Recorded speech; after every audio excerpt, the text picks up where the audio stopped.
જય શ્રી કૃષ્ણ। આજે આપણે એક અલગ જ પ્રકારનું સરગવાનું શાક બનાવવાના છે, તો તમે પણ એકવાર જરૂરથી ટ્રાય કરજો। તેજસ કિચન ચેનલને સબસ્ક્રાઈબ કરી લેજો, જેથી કરીને અવનવી રેસીપી તમને જોવા મળે। તો અહીં સૌપ્રથમ આપણે સરગવાના આ રીતના પીસીસ કરી લેવાના છે અને એને કુકરમાં કે તાસરામાં બાફી લેવાના છે। તો આ રીતના બફાઈ જાય ત્યાં સુધી આપણે એને બાફી લેવાના છે, ચેક પણ કરી લેવાના છે। તો એકદમ સરસ સરગવાની સિંગ બફાઈને તૈયાર થઈ ગઈ છે। અહીં મેં 250 ગ્રામ જેટલો સરગવો લીધો છે। અહીં હવે એક બાઉલમાં એક પેસ્ટ બનાવીશું।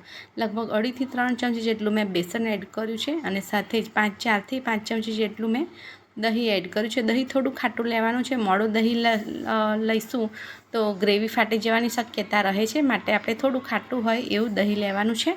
તો 4 થી 5 ચમચી જેટલું મેં અહીં દહીં એડ કર્યું છે। હવે મસાલા એડ કરીશું। 1 ચમચી જેટલો લાલ મરચું પાવડર, 1/2 ચમચી જેટલી હળદર એડ કરીશું, સ્વાદ અનુસાર મીઠું એડ કરીશું, 1/2 ચમચીથી પણ ઓછો ચપટી જેટલો ગરમ મસાલો એડ કરીશું અને બધું જ આ રીતે સરસ મિક્સ કરી લઈશું। થોડું પાણી એડ કરતા જઈ અને એક સરસ મસાલાની પેસ્ટ બનાવી લઈશું।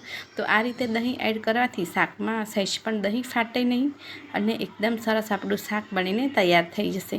તો એકવાર જરૂરથી કરજો। તો આપણી સરસ પેસ્ટ થઈ ગઈ છે। તાસરામાં તેલ લીધું છે, 1/2 ચમચી જેટલી રાઈ એડ કરીશું, 1/2 ચમચી જીરું એડ કરીશું, હિંગ એડ કરીશું અને અહીં હું કઢી પત્તો અને આદુ મરચાં લસણની પેસ્ટ એડ કરવાનું સ્કીપ થઈ ગયું હતું અને ત્યારબાદ આપણે સરગવો એડ કરી લઈશું। ઉપરથી ચપટી જેટલું લાલ મરચું અને હળદર પાવડર એડ કરીશું। બધું જ હવે એકદમ સરસ રીતે સાંતળી લઈશું। તો બાફેલી સરગવાની સિંગ એડ કરી અને પછી બધું જ સરસ રીતે મિક્સ કરી લઈશું। 1 થી 2 મિનિટ માટે એને સાંતળવા દઈશું અને ત્યારબાદ પછી આપણે જે દહીંની અને બેસનની પેસ્ટ બનાવીને રાખી હતી એ એડ કરીશું। તો આ શાક એકદમ ફટાફટ બની જાય છે અને આને તમે રોટલા સાથે કે પરાઠા સાથે પણ એન્જોય કરી શકો છો। તો હવે આપણે પેસ્ટ એડ કરી લઈશું અને ત્યારબાદ મેં અડધો કપ જેટલું પાણી આ જ વાટકામાં એડ કરી અને એડ કર્યું હતું। બધું જ હવે આપણે સરસ મિક્સ કરી લઈશું અને આ ટાઈમે તમે મીઠું કે જે પણ મસાલા હોય એ ચેક કરી શકો છો, જે પણ ઓછું લાગે એ એડ કરી શકો છો।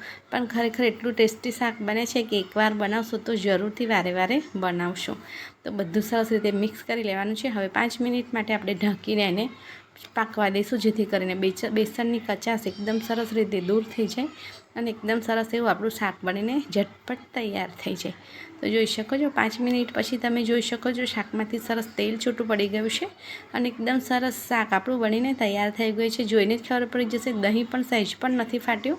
તો આપણું શાક રેડી થઈ ગયું છે। ઉપરથી ધાણા એડ કરી લઈશું અને આપણું શાક સર્વ કરવા માટે રેડી છે। તો તમે જેની સાથે ફાવે એની સાથે રાઈસ, ખીચડી, રોટલી સાથે ખાઈ શકો છો, એન્જોય કરી શકો છો। તો એકવાર ટ્રાય જરૂરથી